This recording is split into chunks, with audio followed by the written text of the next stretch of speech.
Bismillahirrahmanirrahim. Alhamdulillahi wassalatu wassalamu ala rasulillahi wa ala alihi wa ashabihi ajma'in, amma ba'd. Masih kita pada tahapan pertama dari proses pengurusan jenazah. Kita masuk pada poin yang keenam dari buku yang kita baca, Khal'ul asya as-samina 'anil mayyit. Khal'u al-asya as-saminati 'anil mayyit. Melepas perkara-perkara yang berharga dari si mayit. Maknanya, kalau si mayit tersebut memiliki sesuatu yang berharga yang nempel di badannya, maka dilepas. Qala al-ulama, berkata para ulama, sebagaimana yang disebutkan oleh Syekh Ibnu Utsaimin, Syekh Abdul Aziz bin Baz,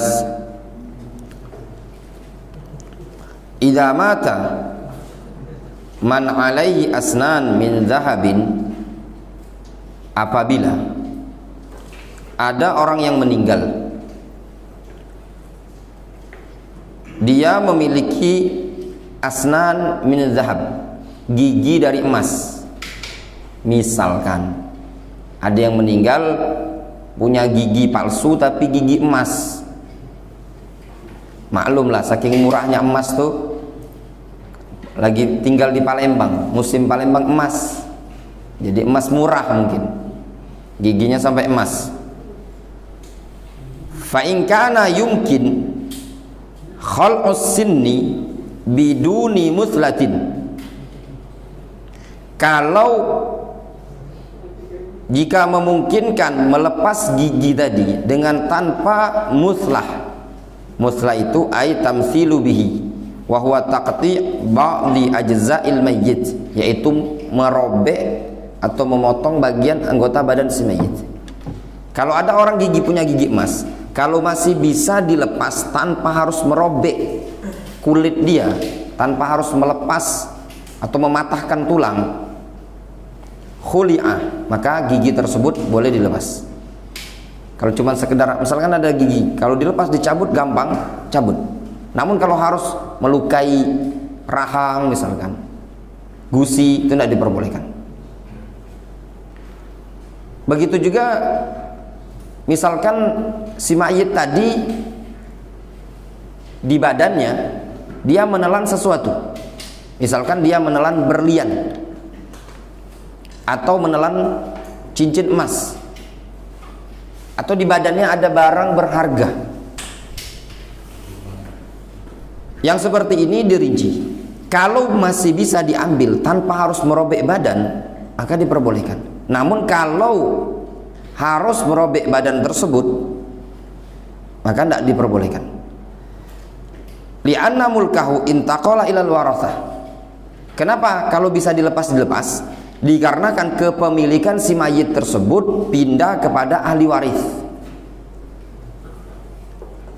Jadi ketika si mayit mati, walaupun misalkan di badannya ini ditanami sama dia susuk berlian dan mahal, kalau masih bisa diambil tanpa harus merobek badan ini tadi, maka dilakukan. Dikarenakan kepemilikan milik ahli waris ini, milik si mayit, ketika dia mati pindah kepada ahli waris. Difahami? Wa in kana la yumkin khal'uhu illa bi muslatin, dan jika tidak memungkinkan melepasnya tadi, tidak mungkin dicabut, illa bi muslah, kecuali dengan cara muslah. Muslah itu dengan cara merobek atau memotong bagian anggota badan tadi. Bihaitsu tasqutu baqiyatul asnan fa innahu yabqa wa yudfan ma'ahu, maka gugur atau bisa menyebabkan, sehingga bisa menyebabkan gigi tadi rontok. Misalkan tadi gigi emas, gigi emasnya cuma satu, dicabut susah, akhirnya dipaksa sama dia. Ketika dipaksa bisa merontokkan seluruh gigi yang masih utuh, gigi asli. maka ini tidak diperbolehkan. Biarkanlah gigi emas tadi nempel, ya baqa ma'ahu wa yudfan, dibiarkan bersama mayit kemudian dikubur. Kenapa? Kaidahnya gini, seorang muslim tidak diperbolehkan untuk merobek jasad si mayit. Rasulullah SAW menyatakan, man kasara azmal mayyit fahuwa kakasrihi hayyan. Barang siapa yang mematahkan tulang si mayit, maka hukumnya sama seperti seseorang mematahkan tulang orang yang masih hidup. Misalkan ada orang hidup, tulangnya kita patahkan, itu kan tidak boleh, zalim. Begitu juga dalam Islam menyikapi tulangnya si mayit. Tidak diperbolehkan bagi kita untuk mematahkan tulang mayit. Tidak diperbolehkan untuk melukai orang yang masih hidup. Begitu juga tidak diperbolehkan untuk melukai si mayit. Kemudian poin yang ketujuh, yajibu sitrul auratil mayyit ba'da khal'i thiyabihi wa biwad'i khirqatin min surratihi ila rukbatihi bin nassi wal ijma'. Poin yang ketujuh, yajibu, wajib, sitru auratil mayyit, wajib menutup aurat si mayit setelah melepas baju dia tadi, ditutup dengan khirqah, dengan kain, min surratihi, dari pusar, ila rukbatihi, sampai ke lutut. Itu kalau mayitnya laki-laki.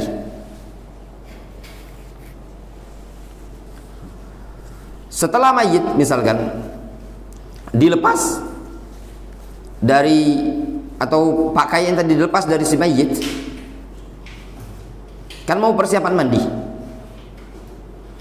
Kan kalau ada baju misalkan digunting, kan celana digunting, ketika dilepas jangan si mayit tadi mentang-mentang dimandikan dalam tempat tertutup ditelanjangi, tidak diperbolehkan, tapi ditutup bagian dengan kain dari pusar ke lutut. Kalau dia laki-laki tidak diperbolehkan, walaupun kita sesama laki-laki, misalkan kita mandikan di tempat tertutup, dia ditelanjangi, tidak diperbolehkan. Jadi ditutup, misalkan ini pusar sama lutut dia ditutup dengan kain seperti ini, nanti menyirami dari atas, atau kalau paling gampang itu menggunakan selang, bisa meresap dari bawah. Jadi jangan si mayit tersebut ditelanjangi.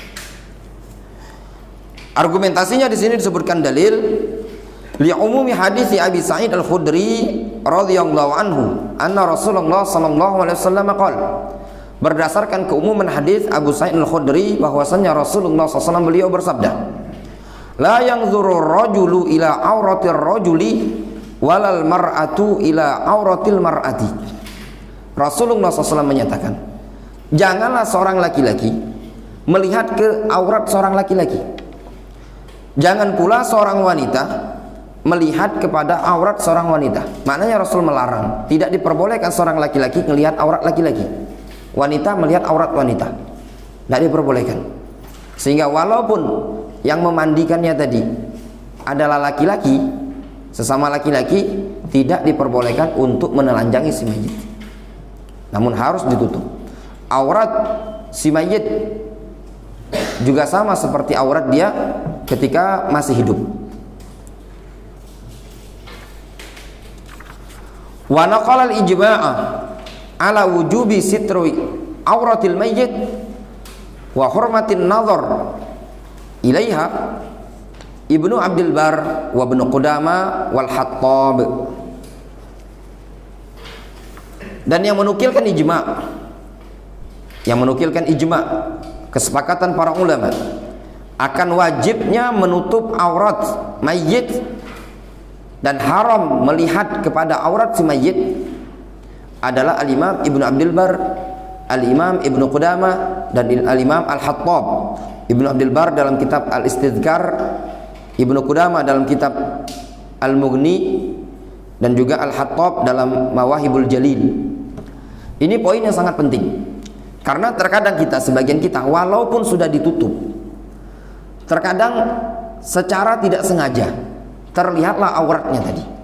Makanya Luis padai ketika memandikan jenazah, upayakan yang masuk memandikan adalah orang yang ngerti tentang masalah hukum aurat si mayit ini tadi. Tidak diperbolehkan bagi kita yang memandikan tadi untuk sembarangan melihat kepada auratnya tadi. Upayakan jangan sampai tersingkap, khususnya di bagian paha ini tadi. Upayakan betul-betul ditutup dengan kain tadi. Makanya kalau paling enak memandikan jenazah itu supaya tidak singkap-singkapan seperti ini. Kan percuma kalau ditutup, buka gini, siram. Paling gampangan itu menggunakan selang kan, sehingga seandainya dia ditutup, gunakan selang dari bawah, nyiram, ya maaf istilahnya bagian selangkangan, kemudian digosoi. Itu paling mudah. Oleh karena itu, kepada para jamaah, kawan-kawan sekalian, kalau memandikan jenazah mungkin perlu dipersiapkan selang. Jadi kalau mungkin kan di tempat yang airnya mengalir ada keran, upayakan ada selang supaya memudahkan tidak tersingkap aurat ini tadi. Kemudian jelas ya, difahami, tidak diperbolehkan orang yang memandikan jenazah melihat kepada aurat si mayit. Poin yang ke-8, yadha'u al-mughassilu ala yadihi lafafatan ka khirqatin aw ghairihima. Orang yang memandikan jenazah, dia hendaknya meletakkan pada tangannya tadi lafafah. Lafafah itu kain, atau istilah kitanya pembungkus. Dia meletakkan pembungkus berupa kain atau yang semisalnya. Kalau zaman sekarang lebih gampang, ada sarung tangan karet kan? Ada sarung tangan karet. Maknanya orang yang memandikan jenazah hendaklah menggunakan sarung tangan. Ini poin yang juga perlu dipersiapkan. Jangan sampai sudah mau mandikan baru bebeli, gila ke Indomaret, gila ke apotek, baru nyari sarung tangan. Ini jenazah sudah mau dimandikan. Jadi ketika ada yang meninggal dunia, bila perlu ikhwan-ikhwan mungkin khususnya mau melayat, karena yang si mayit ini tidak kepikiran. Orang kan berduka, tidak mikir mempersiapkan parfum, mempersiapkan sarung tangan dan yang lainnya. Bagi kita yang ingin berangkat, tidak masalah menyiapkan. Mungkin ada ikhwan yang bawa parfum, ada ikhwan yang bawa kapas, ada yang bawa kapur, ada yang bawa sarung tangan. Cuman berapa sih untuk kita sedekah ta'awun untuk keluarga si mayit ini tadi. Hatta la yulamisa an-najasata aw auratal mayyit biyadihi, supaya orang yang memandikan tadi tidak menyentuh najis. Dia kan pakai sarung tangan, tidak menyentuh najis, tidak memegang najis. Memungkinkan dia tadi menyentuh najis kan kalau tidak pakai sarung tangan, misalkan ketika gosok di selangkangan. Au auratil mayyit biyadihi, atau aurat si mayit dengan tangannya tadi. Tidak diperbolehkan menyentuh tangan kita ini tadi, menyentuh aurat orang lain. Tidak diperbolehkan, baik dia masih hidup ataupun dia sudah mati. Difahami ya.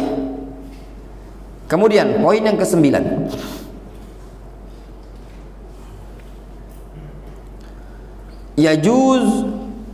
yajuzu asru batnil mayyit, diperbolehkan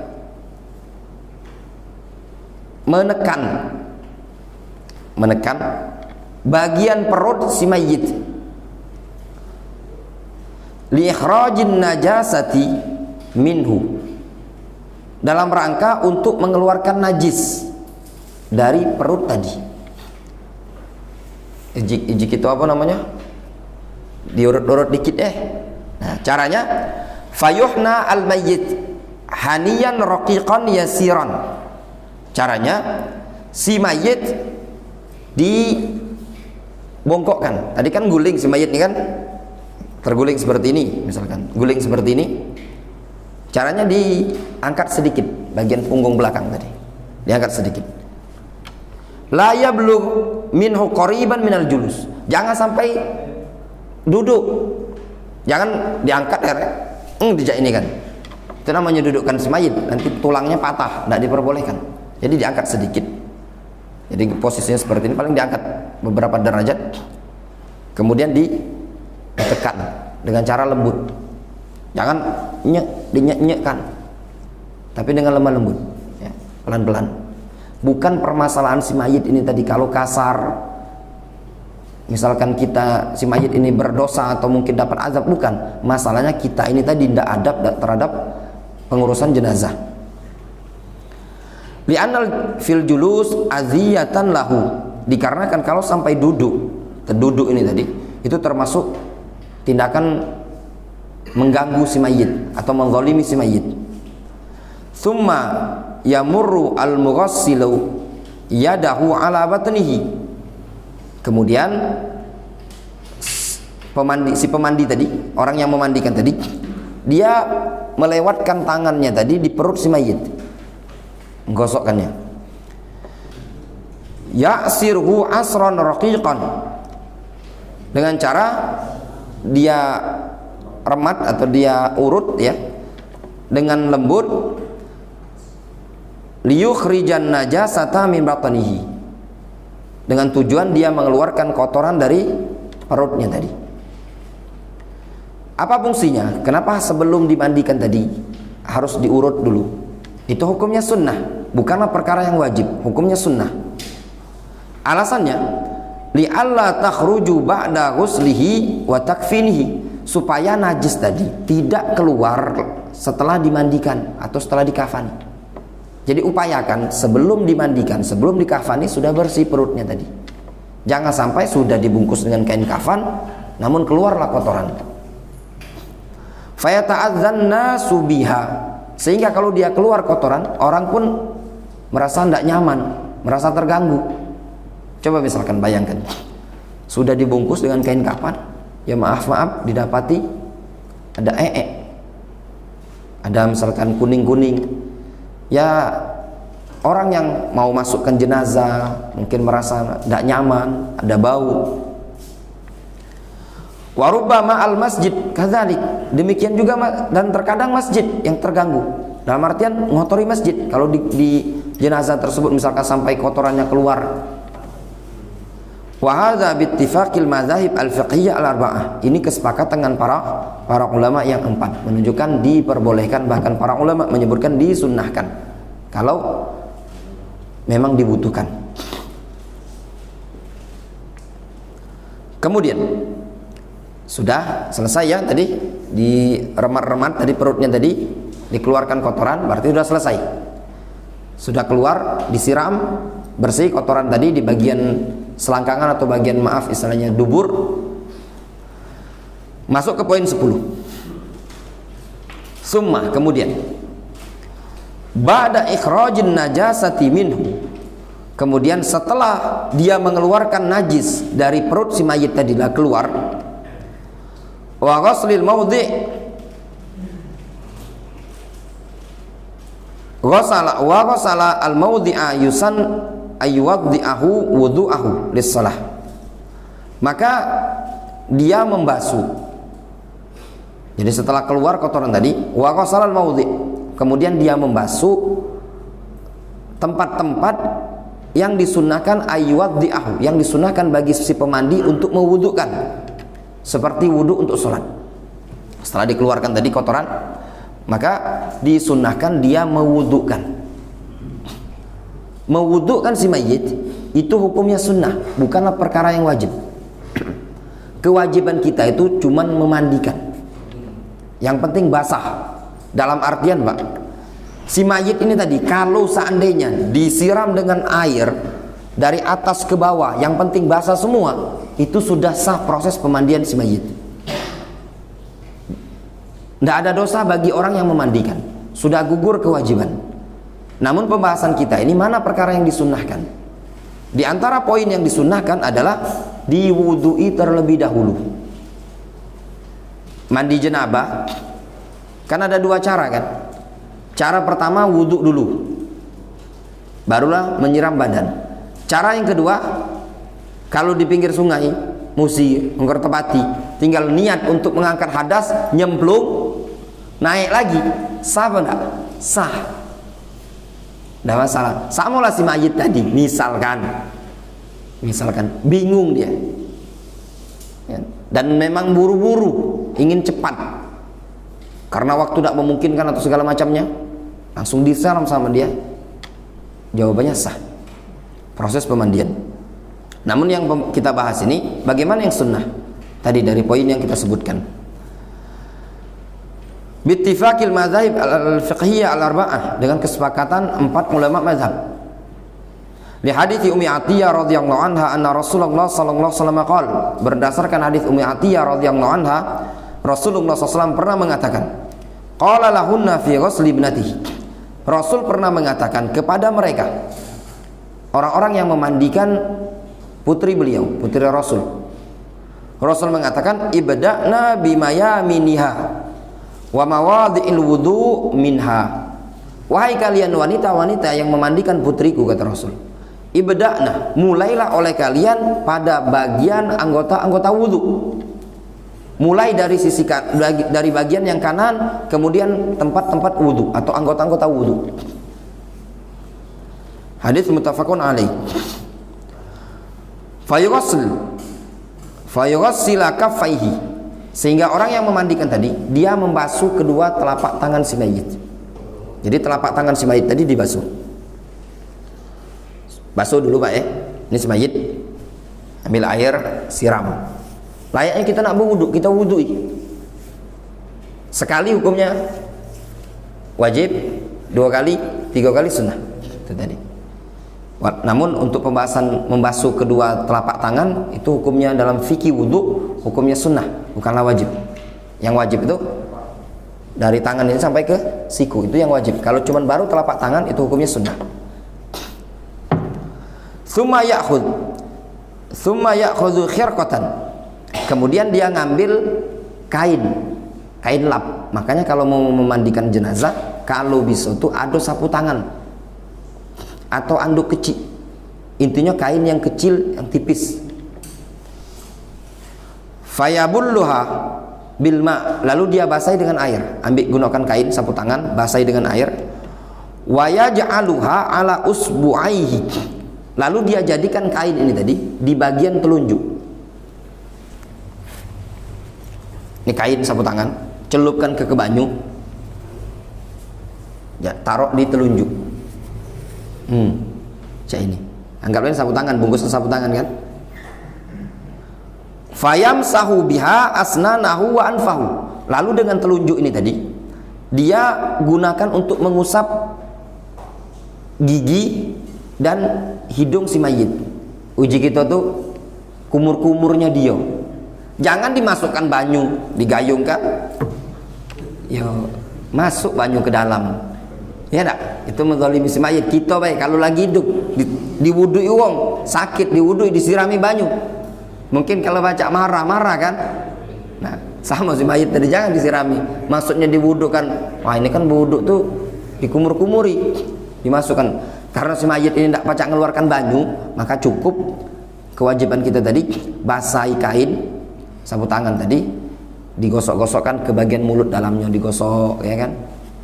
Nah, putarkan sekali, kemudian basahi lagi 2 kali sampai 3 kali, kemudian basahi lagi, masukkan bagian hidung. Difahami? Putra nyambung, tergambar ya. Hatta yunadzifuhuma birifqin, supaya dia membersihkan bagian hidung dan mulut tadi dengan cara lembut. Wala yudkhilul ma'a fi fihi wala min kharaihi, dan janganlah dia memasukkan ke dalam hidung si mayit atau ke dalam mulut si mayit dan ke dalam hidung tadi berupa air. Jangan memasukkan air ke dalam mulut dan ke dalam hidung si mayit. Li alla yuharrik najasatan sakinatan fi jawfihi, supaya apa? Supaya air tadi jangan menggerakkan kotoran yang ada di perut ini tadi. Sebab kalau dimasukkan banyu, kaget, khawatir air ini dorong. Pas si jenazah tadi diangkat misalkan, sudah dimandikan, khawatir air tadi dorong kotoran di dalam. sehingga keluar. Au yakhruj syai'un 'inda takfin, atau sehingga keluar sesuatu kotoran ketika proses pengkafanan. Wa hadza bi muthabatil madmadah wal istinsyaq. Tindakan seperti ini, ngelap bagian mulut si mayit dengan kain dan bagian hidungnya tadi, itu dianggap, dikategorikan mirip dengan kumur-kumur dan istinsyaq. Wa huwa madhhabul jumhur, dan ini adalah pendapatnya jumhur. Sudah tadi istinsyaq, kumur-kumur. Tsumma yughassilu wajhahu, kemudian yang mandikan tadi ngusap, bersihkan wajahnya, apa namanya, basuh wajah. Mana proses wajah? Untuk wajah ini disebut wajah adalah min manabit asy'ar, dari awal tumbuhnya rambut. Kalau nak berwudu itu dimulai dari awal tumbuhnya rambut, itu disebut dengan wajah. Ila dzaqan, sampai ke dagu ini tadi. Kemudian minal uzun ilal uzun, dari telinga ini ke telinga ini, sehingga seluruh bagian wajah ini tadi dibasahi. Jadi kalau kita nak wudhu tadi dibasahi gitu, jangan cuma depan ini kering, itu tidak sah wudhunya. Summa, kemudian yughassilu yadahul yumna, kemudian dia membasuh tangan kanan si mayit. Tangan kanan si mayit tadi dibasuh dari ujung jari jemari sampai ke siku. Summa yadahul yusrah, kemudian tangan kiri. Summa yamsahu ala ra'sihi ma'udhunaihi, kemudian dia mengusap pada bagian kepala bersamaan kedua daun telinga. Basahi tangan, kemudian usap kepalanya tadi normal ke belakang, kemudian balik ke depan, kemudian langsung ke daun telinga, seperti kita berwuduk normal. Summa yughassila rijlahul yumna, kemudian dia membasuh kaki kanan si mayit. Summa rijlahul yusrah, kemudian kaki kiri. Wal wudu yakunu marratan wahidatan la yatakarrar. Namun untuk si mayit ini tadi ada yang perlu ditambahkan, berwudu cukup sekali, tidak perlu diulang. Tidak perlu diulang. Kenapa? Hadis yang menyebutkan berkaitan dengan wudu si mayit mutlaqah, secara mutlak. Rasul cuma menyebutkan ibda'na bimaya miniha wa mawadhi'il wudu, mulai dari sisi kanan dan mulai pada tempat-tempat wudu, cuma sekali. Adapun wudu orang yang hidup itu wajibnya sekali, 2 kali, 3 kali, itu hukumnya sunnah. Adapun si mayit cukup sekali, dalam artian basuhan wajahnya cukup sekali.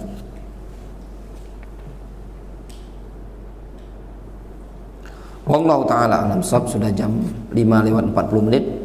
Adapun tata cara memandikan mungkin insyaallah kita lanjutkan pekan depan ya. Naktafi bihadzal qadar.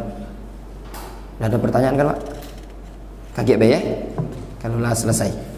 Subhanallah wa bihamdika asyhadu an la ilaha illa anta